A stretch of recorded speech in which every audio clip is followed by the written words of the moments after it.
¿Qué tal? Habíamos estado hablando ya de las mil y una noches. Si todavía no ves la reseña, bueno, la voy a dejar aquí cerca para que puedas acceder a ella. Les comenté que Las mil y una noches es un libro que puede llegar a tener 5 capas narrativas. Me refiero a que dentro de esta historia puede llegar a haber 5 historias dentro de la historia que se cuentan. Ok, para poner el ejemplo de las 5 capas narrativas o de las 5 historias dentro de una historia, pues voy a decir que la primera capa narrativa es cuando yo a ustedes les cuento la historia de Sherezada. Que bueno, para fines prácticos, eso ya se habló en la reseña, entonces la reseña está cerca de ustedes para que puedan acceder. Bueno, como les decía, la primera capa es cuando yo a ustedes les cuento la historia de Sherezada. La segunda capa narrativa es cuando Sherezada le cuenta las historias al rey Echazamán. Entonces se cuenta que en uno de los días en que Sherezada se disponía a contarle una historia al rey, le contó la historia de la mujer descuartizada. Sherezada empezó diciéndole al rey que hace muchos años en Bagdad, cuando reinaba Harun al-Rashid, rey de reyes, había un gobernante que en su corte fue interrumpido por numerosos pescadores. Los pescadores llegaron al rey y le dijeron: Su Majestad, hay un gran problema. Estábamos pescando el día de hoy, como lo hacemos todos los días, y cuando sacamos las redes, encontramos una caja enorme de madera, y bueno, cuando abrimos la caja de madera y vimos que dentro de aquella caja habían hojas de plátano, y que dentro de las hojas de plátano estaban los miembros despedazados de una mujer pálida y blanca, casi a punto de la putrefacción, nos asustamos tanto que decidimos venir con usted, Su Majestad, a comunicarle el incidente. Entonces, el rey va al puerto donde se encontraba la caja y efectivamente él ve que la caja pues contenía los miembros despedazados de una mujer. El rey estaba consternado. Se dice que es un rey justo y que se sintió bastante comprometido a encontrar el culpable. Entonces le dijo a su visir: Mira, visir, esta mujer descuartizada tiene que ser ajusticiada. Necesitamos conocer al culpable. El rey le dijo al visir: Visir, tú te vas a encargar de encontrar al culpable de haber despedazado a esta mujer. Te voy a dar 3 días para que, en el transcurso de esos días, encuentres al culpable. Lamentablemente, el visir, que no tenía experiencia como investigador ni como detective, pues lo único que hizo el primer día fue irse a su casa y se sentó frente a la mesa y no hizo nada más. Estaba preocupado, tan preocupado, que se paralizó. Y así se le fue el primer día, paralizado frente a la mesa. El segundo día, igualmente, seguía tan aterrado que siguió paralizado. Su hija lo vio y le preguntó que qué estaba pasando, que por qué estaba tan aterrado. El visir le contó toda la historia y le explicó que lo iban a matar al tercer día si no encontraba al culpable. Entonces su hija le dijo: Mira, padre, lo que el rey te está haciendo es una injusticia. De hecho, esta injusticia me recuerda mucho a la que cometió el antiguo rey de Bagdad con uno de sus médicos. ¿Conoces esta historia, padre? Y el visir le dice: Hija mía, yo jamás había oído de esa historia. Y bueno, la hija del visir le platica a su padre que hace muchos años en Bagdad había un rey que empezó a tener un tipo de lepra y ningún otro médico de Bagdad podía curarlo. En alguno de aquellos días llegó un médico bastante ilustre, bastante centrado y muy estudioso, que acudió al rey. Entonces le dijo: Mire, Su Majestad, yo tengo una forma de curarlo. Le voy a dar esta vara y cuando usted vaya a jugar deporte, Cuando usted golpee con esta vara las pelotas y se canse y empiece a sudar, pues ese sudor nada más quíteselo y vuelva a jugar con esta vara. De tal modo que la curación es el hecho de que juegue con esta vara y que por el simple hecho de sudar, usted se va a ir curando de la lepra tan extraña que posee.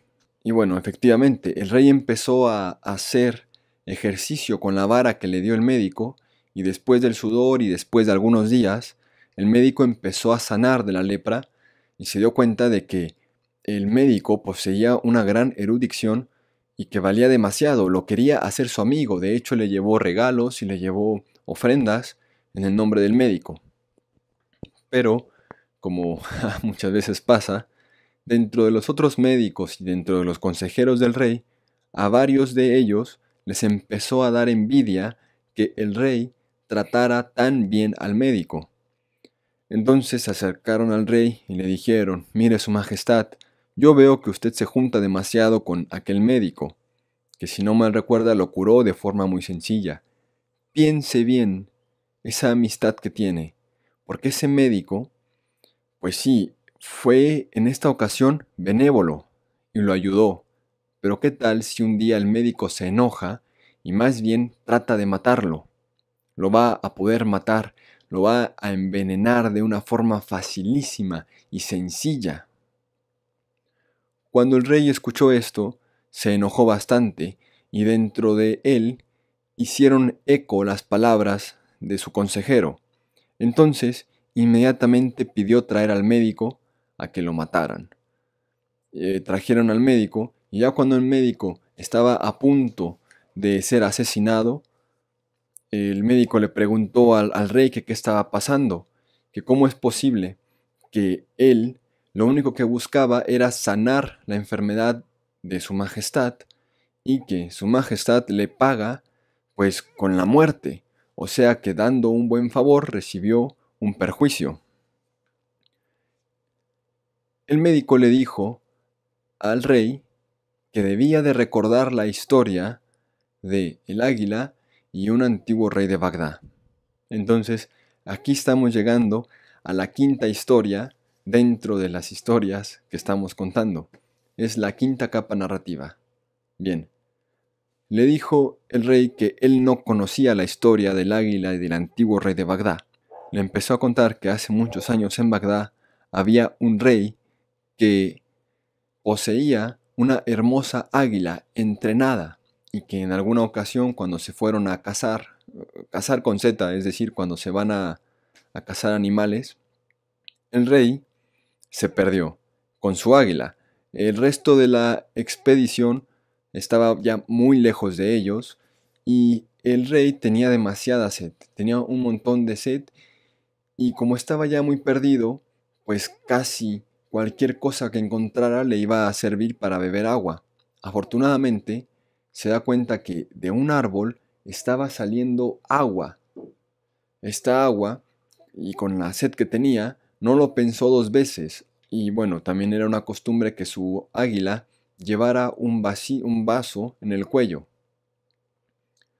Entonces llamó al águila y tomó el vaso y acercó el vaso al agua que estaba saliendo de en medio del árbol. El agua estaba saliendo de entre el tronco del árbol. El rey acercó el vaso para beber y cuando llevaba el agua a sus labios, el águila lo atacó y le tiró el agua al rey. El rey se enojó muchísimo y no se explicaba por qué aquella ave que él cuidaba desde hace muchos años y que siempre habían tenido una buena relación, pues ahora le estaba tirando el agua y él tenía un montón de sed. Volvió a tomar el vaso, se volvió a servir del agua que salía del árbol y otra vez el águila lo atacó. El rey ya se empezaba a enojar, volvió a servir agua y la tercera vez que el águila fue a tirarle el vaso, el rey desenvainó su espada y la mató. Ya una vez que el águila estaba muerta, el rey acercó el vaso al agua por cuarta vez, pero el rey se dio cuenta que lo que brotaba del árbol no era agua, era el veneno de una serpiente muerta que salía de sus colmillos. de tal modo que lo que el águila quería era que el rey no se envenenara con aquel veneno que brotaba de los colmillos de la serpiente. Entonces, el águila le estaba haciendo un beneficio a su majestad de cuidarlo para que no bebiera el veneno, y el rey, de forma ignorante y necia, la mató. Este es el fin de la quinta capa narrativa.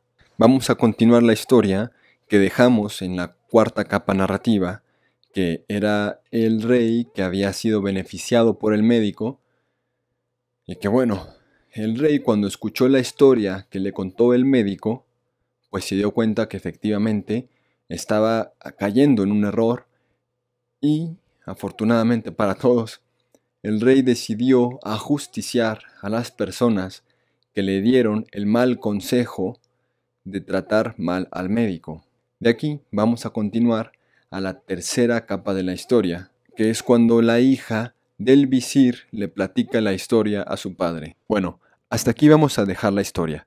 Todavía hay muchas cosas que contar, pero lo pondré en otro video que lo dejaré aquí cerca para que accedan a él. Si les gustó, por favor denle manita arriba, suscríbanse al canal porque estaremos haciendo más videos sobre literatura.